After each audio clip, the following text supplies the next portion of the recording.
Tuhan sertamu. dan sertamu juga. Inilah Injil Yesus Kristus menurut Santo Yohanes. Muliakanlah Tuhan. Dan dekat salib Yesus berdiri ibunya dan saudara ibunya, Maria istri Kleopas dan Maria Magdalena. Ketika Yesus melihat ibunya dan murid yang dikasihinya di sampingnya, bersabdalah ia kepada ibunya, "Ibu, inilah anakmu." Kemudian katanya kepada murid-muridnya, "Inilah ibumu." Dan sejak saat itu murid itu menerima dia di dalam rumahnya. Sesudah itu, karena Yesus tahu bahwa segala sesuatu telah selesai, berkatalah ia supaya genaplah yang ada tertulis dalam kitab suci, "Aku haus."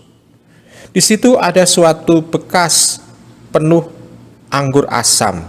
Maka mereka mencucukkan bunga karang yang telah dicelupkan dalam anggur asam pada sebatang hisop, lalu mengunjukkannya ke mulut Yesus. Sesudah Yesus meminum anggur asam itu, berkatalah ia, "Sudah selesai."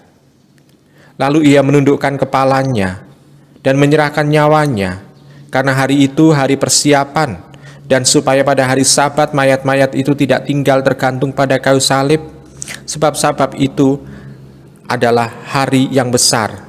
Maka datanglah orang-orang Yahudi kepada Pilatus dan minta kepadanya supaya kaki-kaki orang itu dipatahkan dan mayat-mayatnya diturunkan.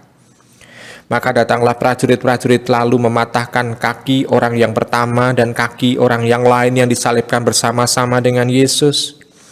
Tetapi ketika mereka sampai kepada Yesus dan melihat bahwa ia telah mati, mereka tidak mematahkan kakinya. Tetapi seorang dari antara prajurit itu menikam lambungnya dengan tombak, dan segera mengalir keluar air dan darah. Demikianlah Injil Tuhan kita. Terpujilah Kristus. Ibu bapak, saudara-saudari yang terkasih dalam Yesus Tuhan, secara kebetulan kita memperingati Bunda Maria sebagai Bunda Gereja bertepatan dengan hari kelahiran Pancasila untuk negara kita ini. Di sana suatu diungkapkan ada semacam bukan korelasi tapi ada semacam juga ada padanannya. Pembuat Pancasila memberikan Pancasila kepada seluruh negara sebagai dasar negara. Berarti orang harus hidup sesuai dengan Pancasila itu. Kalau tidak sesuai dengan Pancasila, dianggap bukan sebagai orang Indonesia yang sejati. Demikian juga kalau kita diberi oleh Tuhan Yesus, ibunya, gereja diberikan pada saat Tuhan Yesus mau untuk mengembuskan nafas terakhir, ibunya diserahkan kepada gereja.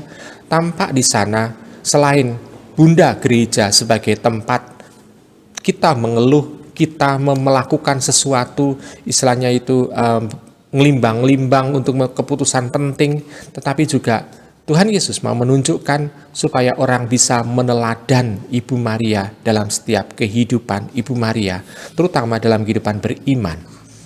Para murid secara tidak langsung juga diasuh oleh Bunda Maria sewaktu mereka berkumpul untuk menerima Roh Kudus. Berarti tanda tampak bahwa Ibu Maria tidak pernah meninggalkan para rasul, tidak pernah meninggalkan gereja. Lalu peran Ibu Maria ada di mana dalam gereja? Bukan pertama-tama sebagai sembahan kita, tetapi dia adalah orang yang bisa dimohon untuk berdoa kepada Sang Putra, supaya Sang Putra memberikan rahmat-Nya kepada kita. Ibu bapak, saudara-saudari yang terkasih, sekarang menjadi semakin komplit dalam kehidupan gereja.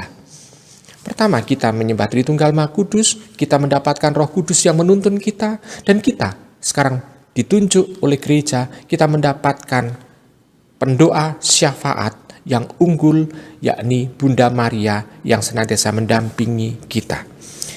Ibu bapak, saudara-saudari yang terkasih dalam Yesus Tuhan, dengan demikian tidak ada alasan bagi diri kita untuk tidak melakukan kehendak Tuhan secara serius. Tuhan sudah memberikan piranti atau sarana atau juga teladan atau juga pendamping yang utama untuk kita supaya kita tetap setia menjalani jalan Tuhan. Maka patutlah kita bersyukur untuk anugerah ini. Maka marilah kita hening sejenak.